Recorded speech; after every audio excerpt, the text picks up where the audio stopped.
అది ఆస్ట్రేలియాలోని Queensland టెల్లీ airport. ఆకాశం నిర్మలంగా ఉంది.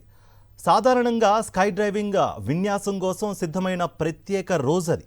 17 మంది పారాచూటిస్టులతో కూడిన సెస్నా కార్వాన్ విమానం 15,000 అడుగుల ఎత్తుకు చేరుకుంది. 16 మంది స్కై డ్రైవర్లు కలిసి ఒక అద్భుతమైన పర్ఫెక్షన్ జంప్ చేశారు. అంతా సిద్ధంగా ఉంది. విమానం తలుపు వద్ద నిలుచున్న స్కై డ్రైవర్ ఆడ్రియన్ ఫెర్గూసన్ గుండె వేగం పెరిగింది. విమానం నుంచి బయటకు దూకడానికి సెకండ్ మాత్రమే ఉంది. కానీ ఆ క్షణంలోనే ఊహించని విపత్తు సంభవించింది. ఆడ్రియన్ ఫెర్గూసన్ గాల్లో దూకే ప్రయత్నంలో ఉండగా అతని రిజర్వ్ పారాచూట్ తాడు విమానం రెక్క ఫ్యాన్ను తాకింది. అంతే, కళ్ళు మూసి తెరిచేలోపు పారాచూట్ ఒక్కసారిగా విచ్ఛిన్నమైపోయింది. ఆ ఉధృతి ఫెర్గూసన్ను వెనక్కి లాగేసింది. నియంత్రణ కోల్పోయిన అతను విమానం వద్దే వీడియో తీయడానికి సిద్ధంగా ఉన్న కెమెరా ఆపరేటర్ను ఢీకొట్టాడు.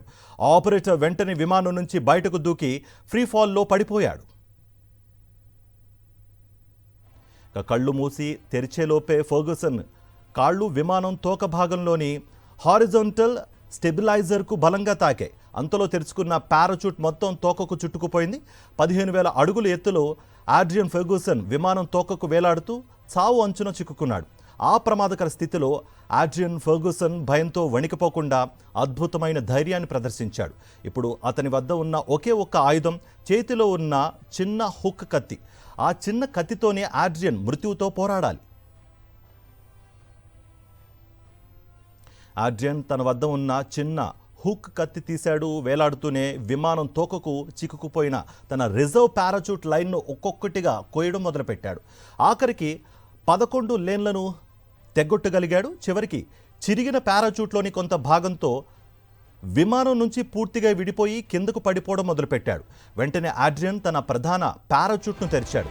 రిజర్వ్ పారాచూట్ అవశేషాలు అడ్డుపడినా కూడా అది పూర్తి స్థాయిలో విచ్చుకుంది.